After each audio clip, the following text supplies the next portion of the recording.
सज्जनों, जय श्री कृष्ण। सज्जनों, मैं अभी एक वीडियो देख रहा था। भारत में एक दीपांकर महाराज हैं जो हिंदू एकता के लिए पूरे देश में घूम रहे हैं और जाति पाति छोड़ कर के एक होने की बात कह रहे हैं और भिक्षा मांग रहे हैं। बहुत ही देखा जाए तो यह एक काम सन्यासी कर सकता है। आजकल के नेता लोग और जो समाज अपने अपने जाति के जो मुखिया लोग हैं, देश को समाज को बांटने पर तुले हुए हैं। और जब जब भारत देश बंटा है, लोग आपस में बंटे हैं जातियों में, और जो भी राजा महाराजा के नाम पर तब तब कटा है। और आज भी वो षड्यंत्र चल रहा है, सभी लोग देख रहे हैं। 9 राज्यों में हिंदू लगभग ख़त्म हो चुके हैं और वहाँ पर मारे काटे सताए जा रहे हैं। आज भी हर जगह हिंदुओं के ऊपर पत्थर फेंके जा रहे हैं, उनको मारा जा रहा है। मुझे अब किसी मजहब का नाम लेने की ज़रूरत नहीं है, सब समझ गए होंगे कि कौन मार रहा है कौन काट। अभी भी धर्मांतरण किसका हो रहा है? केवल हिंदुओं का हो रहा है। कोई मुस्लिम ईसाई का धर्मांतरण नहीं करा पा रहा है। आखिर क्यों? आखिर हिंदू ही शिकार क्यों हो रहा है? इस पर आप लोगों ने विचार किए? आखिर हिंदू ही बार बार मुग़ल अंग्रेज़ों से गुलाम क्यों होता आ रहा है? कभी आप लोगों ने विचार किया? ये सबसे मूल कारण इस पर है। हम ठीक है घूम घूम करके नारे लगवा दें, लेकिन जो हमारे समाज में कुरीतियाँ हैं, कुप्रथा है, जो हमारी सोच है, वो नहीं ख़त्म करेंगे तो कुछ नहीं होने वाला है। चाहे वो बागेश्वर धाम हो, चाहे आप हिंदू राष्ट्र बना लीजिए, चाहे कुछ भी बना लीजिए, कोई भी नियम कानून बना लीजिए, कभी भी सुख शांति नहीं आएगी। और उस नियम को नियम बनाने से नहीं, उस नियम को सब लोग फॉलो करें। आज देख रहे हैं कानून बने हैं, पुलिस है, जज हैं, लेकिन न्याय मिल पा रहा है? आज न्याय बिक जाता है, पुलिस वाले बिक जाते हैं। आज पुलिस वाले 500 रुपये लेके गाय का ट्रक छोड़ देते हैं। आज पुलिस वाले पैसे लेकर के गलत FIR कर देते हैं, बेगुनाह लोगों को जेल हो जाता है। जज गुंडे मवालियों आतंकियों का केस सुनने से इनकार कर देते हैं, दबा देते हैं, अपनी तबादला करा देते हैं। तो यह क्या आज़ादी है क्या? और इससे क्या एकता आएगी क्या? जितने पार्टी के नेता हैं सब अपने अपने जाति मजहब की बात कर रहे हैं, लोगों को आपस में लड़ा रहे हैं। क्या इससे देश सुरक्षित रह सकता है क्या? क्या देश में शांति आएगी क्या? और क्या इससे देश में एकता आएगी क्या? लोग आज एक दूसरे जाति का दुश्मन बन गए हैं। आज कहीं भी जाइए पहले जाति पूछी जाती है, उस हिसाब से आपके साथ व्यवहार किया जाता है।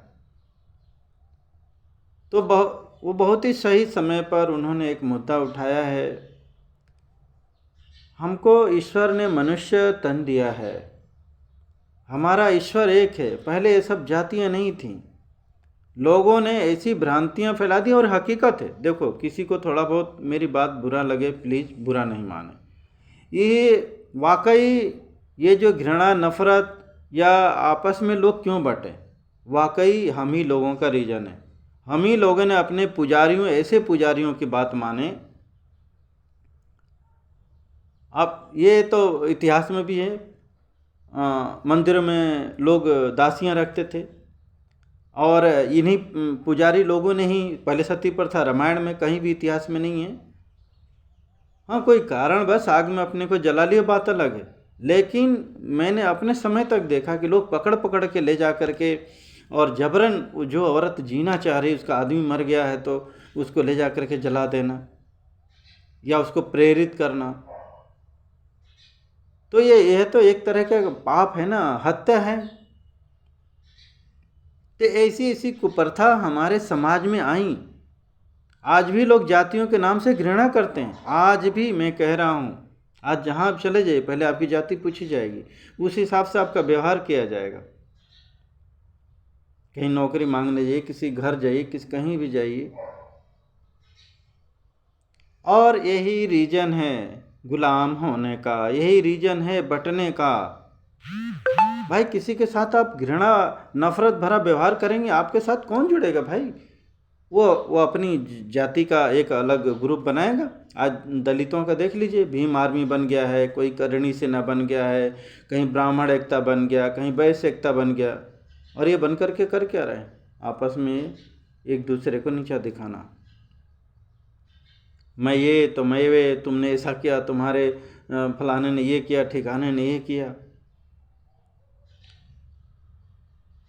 सबसे एक ही बात है कि कोई हिंदू हो मुसलमान हो, बुरा है तो बुरा है, ये मानना पड़ेगा। ये नहीं कि हमारी जाति का है, हमारा भाई है, हमारे घर का है तो नहीं नहीं नहीं, ये बुरा हो नहीं सकता, हमें इसका बचाव करना है, इसके लिए हमें लड़ना है। ये राक्षसपना है, ये रावण वृत्ति है, ये शैतानी वृत्ति है। इस पर यदि नहीं चलेंगे तो बंटेंगे जरूर। जाति के नाम पर एक दूसरे से घृणा करेंगे, द्वेष करेंगे, नीचा दिखाएंगे, तो ये समाज बंटे। कोई नहीं रोक सकता, कोई दीपांकर और कोई भी महाराज, कोई बागेश्वर धाम, कोई नहीं ये कर सकता। इसके लिए हमें क्या करना पड़ेगा? पहले हमें आपसी नफरत मिटानी पड़ेगी। और एक होने के लिए एक ही उपाय है, सबका सहयोग करिए, सबका आदर करिए। मैं गलत बोल रहा हूँ क्या? यदि हम सबका आदर करने लग जाएं, अपने घर परिवार समाज अलग अलग जातियों, तो आप बताइए हमसे कोई अलग हो सकता है क्या? वो तो देखिए चोर बेईमान विचारधारा के लोग हैं, दुष्ट प्रवृत्ति का है, तो उसको कभी आप एक नहीं कर सकते। उसको अपने घर परिवार देश समाज से जरूर अलग करिए। ऐसे जयचंदों को अलग करिए जो आपको आपसी मतभेद पैदा कर रहे हैं, आपस में बांट कर रहे हैं, चाहे कोई पार्टी का हो, चाहे किसी जाति का हो। आपको उसको अपने सोच से निकालना पड़ेगा, उसको अपने से अलग करना पड़ेगा। अरे जो हमारे राम कृष्ण आए, किससे नफरत किए बताइए? सबरी भिलनी थी, आदिवासी थी, बानर भालू केवट, अरे यहाँ तक कि राक्षस भी आया विभीषण, तो उसको भी उन्होंने गले लगाया। फिर भी उनके प्रति आज ये देश विरोधी सनातन विरोधी लोग नफरत फैला रहे हैं भगवान के प्रति। कृष्ण का देख लीजिए, उन्होंने भी सबको गले लगाया है, सबका सम्मान किया है।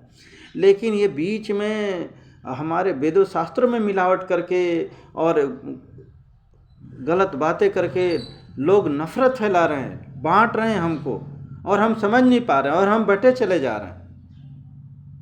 ये हमारी नासमझी है। इस नासमझी को मिटाइए। समझदार इंसान ही एक रह सकता है और वो कभी गुलाम नहीं रह सकता है। पहले के राजा महाराजा लोग आपस में लड़ते थे, इसीलिए तो भारत देश गुलाम है। मुट्ठी भर मुगल आए थे, मुट्ठी भर, और यहीं के आपस में लड़ा करके यहीं के सेना तैयार कर ली, यहीं के लोगों को। और यहीं के सेना ये अपने ही लोगों पर अत्याचार करती थी, चाहे मुगलों में देख लीजिए और चाहे अंग्रेज़ों में देख लीजिए। वो तो अंग्रेज़ नहीं आते तो ये मुगलों का देश बन गया होता अभी तक। इतना मार काट हिंसा आज भी देखिए, कह रहे हैं हमने इतने साल राज किया, अभी भी राज करेंगे। तो यदि वाकई आप लोग मुगलिया शासन चाहते हैं, अंग्रेज क्रिश्चियन शासन चाहते हैं, मार काट हिंसा चाहते हैं, अपने आप को अपनी बहन बेटियों को, अरे आप लोगों को पता है ये कितने लाखों करोड़ों आपकी माँ बहनों को उठा ले गए और बेच दिए। 2 कौड़ी बाजारों में, सेखों पे, विदेशों में ले जा कर के बेचेंगे। फिर वही स्थिति बनना है और हम आपस में जातियों में फ्री के सामान के लालच में पड़े हैं। देश समाज से हमको मतलब नहीं, पहले भी वही था, हम बड़े हम बड़े हम बड़े में। महाराणा प्रताप जैसे बलि को छोड़ के भागना पड़ा, सोचिए। पृथ्वीराज चौहान जो 17 बार मोहम्मद गोरी को, उनको भी कितनी दुर्दशा है, उनके सामने पत्नी की इज्जत लूटा गया, उनकी आंखें फोड़ी गईं। तेग बहादुर सिंह के बेटों को जिंदा ही दफना दिया गया। ये ऐसा समाज है, हिंदू समाज जैसा, सनातन धर्म जैसा प्रेम सुख शांति है नहीं। और एक बात मैं और कहना चाह रहा हूँ कि सबसे बड़ी बात है, सनातन में शाकाहार और सत्य रहा कि सबसे बड़ी, यदि ये नहीं अपनाओगे, यदि मांस मदिरा खाओगे, कहोगे हम सनातनी हैं, गुटखा खाओगे, दारू पियोगे, आपस में एक दूसरे से नफरत करोगे, बोले हम हिंदू हैं, एक हैं, ये हिंदुओं का लक्षण नहीं है, ये राक्षसी खाना है। तो राक्षसी खाना का पहले त्याग करिए, शाकाहार को अपनाइए। गौ माता, अरे गाय के दूध में इतनी शक्ति है। अमेरिका जैसे देश 2.5 लाख करोड़ रुपया गाय पर खर्च कर रहा है, देसी गाय पर, कि आखिर इसमें शक्ति क्या है। आप गाय पालिए, गाय का दूध घी पीजिए, और किसी का हमें नहीं पीना है, और वो भी देसी गाय, जर्सी गाय नहीं। जर्सी गाय का दूध पियोगे बीमार रहोगे, नकली जो दोगली गाय हैं उनका पियोगे घुटना दर्द, लीवर, किडनी। अरे आज आपके घर में दूध आता है, कभी पूछते हो? दारू का ब्रांड तो पूछ लेते हो, इंग्लिश वाली है, देसी वाली है, कौन है? दूध आ गया, पी लिए। अरे वो किसका है, भैंस का है, जर्सी का है, किसका है? पी खा करके बीमार पड़ रहे हैं। हमें असमय कैंसर, हम 50, 60, 70 साल में मरने पर।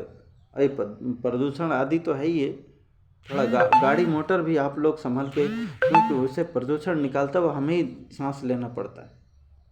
ये हमारा देश है, हमको ये विदेशी लोग नहीं सुधारेंगे, हमें ही सुधारना पड़ेगा। अरे जिस गाय को कृष्ण ने गले लगाया, जिनका दूध पी करके आज भगवान बन गए, आज उनकी पूजा हो रही है, देश समाज के लिए एक संदेश दे गए, यदि हम उन देसी गाय का दूध पी करके, तभी हमारे घर में अच्छे नेक देवता लोग आएंगे, नहीं तो हमारे देश में, हमारे घर परिवार में राक्षस जन्म लेंगे, मार काट हिंसा करेंगे। मैंने देखा है अपने समय में, जिनके घर में गाय भैंस होती थी, उनके घर में बलिष्ठ और अच्छे लोग पैदा होते थे। उनसे लड़ना भिड़ना सबके बस की बात नहीं होती थी। आज गुटखा खा करके 4 थप्पड़ लगाओ, लोग ऐसी भाग जाएं, अपना धर्म बदल लें लोग भाग। आज दारू गुटखा के लिए लोग अपना मजहब धर्म बदल ले, 5 किलो फ्री का चावल कुछ भी मिल जाए, लोग अपना हिंदू धर्म छोड़ रहे हैं। तो वाकई यदि हिंदू धर्म, सनातन धर्म को बचाना है, हिंदुओं को बचाना है, देश को बचाना है, तो ये मांस मदिरा त्यागना पड़ेगा, सनातन धर्म को अपनाना पड़ेगा, शाकाहार को अपनाना पड़ेगा, और सहयोग को अपनाना पड़ेगा, और जाति धर्म की बात करनी छोड़नी पड़ेगी। हम ऊंचे हम बड़े, ये छोड़ना पड़ेगा। नहीं छोड़ोगे तो मरोगे एक दिन जरूर।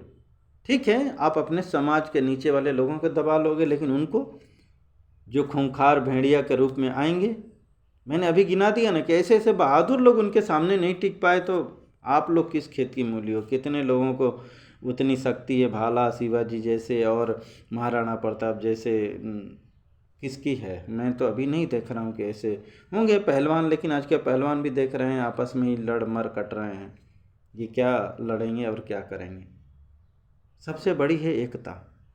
मैंने देखा है 10 कुत्ते, 10 सूअर, 10 भेड़िए मिल के शेर को मार डालते हैं। मैंने अभी गिनाया ना कि ये लोग इकट्ठा भीड़ इकट्ठा करके कैसे बलशाली हिंदुओं को, आज सिखों को अलग किया जा रहा है, जैनों को अलग किया जा रहा है, जबकि हमारे हैं, हम उनका सम्मान करते हैं। सनातन धर्म हिंदू जैसा कोई नहीं है, सबका सम्मान करता है, लेकिन सम्मान करते करते क्या करोगे भाई? अपना सब कुछ गंवाओगे क्या? इतना सेकुलरपना किस काम का? ये जो देश विरोधी पार्टियां हैं, आपको गुलाम बनाने के लिए सब तैयार कर रही हैं, सब उनको अधिकार दिए जा रही हैं। आपके ऊपर अत्याचार होता है, कोई आवाज़ उठाता है? अभी नूह में हिंसा हुई, पश्चिम बंगाल में हो रही है, उधर हिंदू माइती लोग मारे जा रहे हैं मणिपुर में। कौन बचा रहा है आप लोगों को? आप लोगों की एकता ही बचाएगी, कोई पुलिस ये सब चीज़ें नहीं बचाएंगे। उल्टा ही आप लोगों के ऊपर केस दर्ज कर देते हैं लोग। और ये ऐसे लोग हैं कि ये नहीं सोचेंगे कि निहत्था है इसको मत मारो। हिंदू एक बार सोचता है निहत्था है मत मारो, ये 10 लोग मिल करके आपकी माँ बहनों की इज्जत लूटेंगे, आपको मारेंगे का न्यू में देखो। और उनके सामने ही वो सरकार छुपा रही है। कितने औरतों को पकड़ लें, कपड़े मिले हुए हैं, कितने लोग वहाँ गायब हैं, क्योंकि एक जगह से तो आए होते तो पता लग जाता। कहीं इधर उधर चारों तरफ के लोग वहाँ नूह में पहुँचे थे, मेवात में, हरियाणा में। तो ये स्थिति हो सकती है आपके साथ में। ये नेता लोगों को बस अपने राज करने से मतलब है। आप मरो खपो, इनके लिए कोई फर्क नहीं पड़ता, उल्टा आप पर आपको दोषी ठहरा देंगे। सबसे बड़ी एकता ये है, और एकता होने के लिए यही है। ठीक है शहर में नहीं, लेकिन शहर में है तो गौशाला खोलिए, गाय को बचाइए। गौ माता एकता, इनके अंदर इनका दूध पीने से और इनकी रक्षा सेवा करने से आपको फल ही मिलेगा। आगे यदि ये वीडियो में मेरी आप लोग शेयर करते हो तो मेरे पास गौ की बहुत ही बढ़िया जानकारी है, और मैं ज़रूर, वही तो है। आजकल मैंने देखा कि लोग सही बात को लोग न सुनते हैं, न समझते हैं, न उस पर चलते हैं। बस नाच गान देख रहे हैं आज हम। अब मैं थोड़ा और बात करता हूँ। आजकल ये जो खाना पीना भोग वस्तु में, तो आपके बच्चे कर क्या रहे हैं? केवल नाच गान मौज मस्ती में व्यस्त हैं। उनको देश समाज से मतलब नहीं है। ये देश को क्या संभालेंगे? अरे जो अपना चरित्र नहीं संभाल रहा है, आज देख रहे हैं एक एक बॉयफ्रेंड, ये पढ़ने जाती हैं तो लड़के लड़कियां क्या कर रहे हैं, दारू गुटखा मौज मस्ती में। हम इनको नहीं रोक पा रहे हैं, समझा पा रहे हैं, देश को कैसे कर पाएंगे? आज यदि इनको गाय का दूध पिलाए होते, अच्छा संस्कार दिए होते, सनातन धर्म की बात, ये करते क्या? आज भी सनातनी बच्चे हैं हमारे देश समाज में। आज उनको कोई बगला करके देख ले, आज उनको कोई मुसलमान या क्रिश्चियन बना के देख ले, मर जाएंगे लेकिन नहीं होंगे। और हम सोच रहे हैं हम अपने बच्चे को शुभ दे दिए, बहुत हमारा बच्चा, ये तो हम धृतराष्ट्र बन गए हैं। तो धृतराष्ट्र बनोगे तो आपके घर में दुर्योधन दुशासन ही पैदा होंगे, जो चीर हरण करेंगे, इज्जत लूटेंगे, मार काट हिंसा करेंगे, एक दूसरे का धन लूटेंगे। तो आपको सोचना है कि हमारे घर में दुशासन चाहिए कि अर्जुन चाहिए कि राम चाहिए, कृष्ण चाहिए। और ये दुशासन किसी के नहीं होते हैं, दुर्योधन कंस किसी के नहीं होते हैं, अपने लोगों को ही मार काट डालते हैं। आज देखते हैं ना, मुसलमान में अपने माँ बाप के सगे नहीं होते हैं, क्रिश्चियनों में जाके देख माँ बाप को छोड़ देते हैं, जैसे उनकी अलग अलग वृद्धाश्रम जाओ, कहीं भी जाओ। आज हमारे भारत देश में वो शुरू हो गया, वृद्धाश्रम शुरू हो गया। बच्चे पढ़ लिख जाते हैं, वहीं शादी कर लेते हैं, माँ बाप मरे चाहे जिए चाहे कुछ भी हो। तो आप लोग यही चाहते हो तो ठीक है, कोई बात नहीं है, कम पढ़ाओ लिखाओ चलेगा, लेकिन एक अच्छा इंसान अपने बच्चे को बनाओ जो देश समाज के काम आए, आपके काम में आए। तो सज्जनों, मैं आप लोगों को एक ही अनुरोध करूंगा कि वाकई एक होना है, देश को बचाना है, तो मिलजुल करके रहिए। सबसे एक जो होने का एक ही उपाय है, मैंने बार बार बोल रहा हूँ, सहयोग करिए और एक दूसरे का सम्मान करिए। बस इतना यदि करेंगे तो आपको कोई अलग नहीं कर सकता, और न आपसे कोई समाज अलग हो सकता है, चाहे वो दलित हो, चाहे वो कोई भी जाति का हो। कोई ऊंच नीच होता है। यदि आप खुद सोचो ना कि यदि ऐसा होता, भगवान लाल पीले पशु पक्षी बना सकते हैं, अनेक रंग दे सकता है, तो आपके ये यहाँ लिख देता, ये हिंदू, ये ब्राह्मण है, ये क्षत्रिय है, ये वैश्य है, ये शूद्र है। शूद्र का मतलब क्या समझते हैं आप? शूद्र उसको कहा जाता है जो सत्य से दूर हो, जिसके पास समझ नहीं हो, जो सनातन धर्म को नहीं मानता हो, जो भगवान को नहीं मानता हो, वो शूद्र है। तो आज कितने लोग भगवान को मानते हैं, भगवान को चलते हैं और सनातन धर्म सत्य पर राह पर चलते हैं। अधर्मी विधर्मी को शूद्र कहा गया, उसको अपृश्य, जैसे राक्षस लोग होते हैं ना, मार काट हिंसा करने वाले, छूने का मन करता है क्या? और वहीं कोई लंगड़ा लूला भी हो और धर्म प्रेम की बात करता है तो लोग उसके चरण छू रहे हैं, वो देखिए कौन बलवादार, अंधे हैं, दोनों आँख से अंधे हैं, लेकिन उनका लोग चरण छूने के लिए। तो ये सब बातें होती हैं। सनातन धर्म क्या है? ये पुरातन नहीं है, जो सदियों से, अरबों खरबों से चलता आ रहा है। तो इसको अपनाइए, सनातन धर्म, सत्य पे चलिए, सत्य बोलिए, सत्य करिए, सबका सम्मान करिए, ये है सनातन। जब आपके भगवान राम कृष्ण किसी से नफरत नहीं किए, सबको गले लगाए, गरीब से गरीब लोगों का, और आप लोग क्या उनसे बड़े हो गए हैं क्या? उनसे ज़्यादा समझदार हो गए हैं क्या? तो आगे आप लोगों की क्या दुर्दशा होनी है, क्या गति होनी है? निर्मल मन सो जन पावा। निर्मल मन करोगे तो ही भगवान आपको मिलेंगे। केवल भेंट चढ़ावा करने से, सुंदर अपना स्वरूप बना लेने से नहीं होते हैं। आप फटे हाल भी रहो। सुदामा जी को देख लो, फटे हाल थे। शबरी को देख लो, कौन सा, मीरा को देख लो, कौन सा राजा रानी का उन्होंने, ध्रुव प्रहलाद को देख लो। आप अपना मन निर्मल करिए। तन निर्मल करने से कुछ नहीं होगा। ये भोग चढ़ावा मंदिरों में करते हैं, इससे मिल जाते भगवान। सच्चा कर्म करिए। कर्म प्रधान विश्व रचि राखा, जो जस करे सो तस फल चाखा। कर्म की प्रधानता है सज्जनों, कर्म का फल मिलता है। भगवान जाति धर्म नहीं देखते हैं, कर्म देखते हैं कि आपका कर्म कैसा है, उसी के अनुसार फल मिलेगा। इसलिए जाति धर्म को भूल जाइए, अपना कर्म अच्छा करिए और मिलजुल करके रहिए, तो ही देश समाज बचेगा। जय हिंद, जय श्री कृष्ण।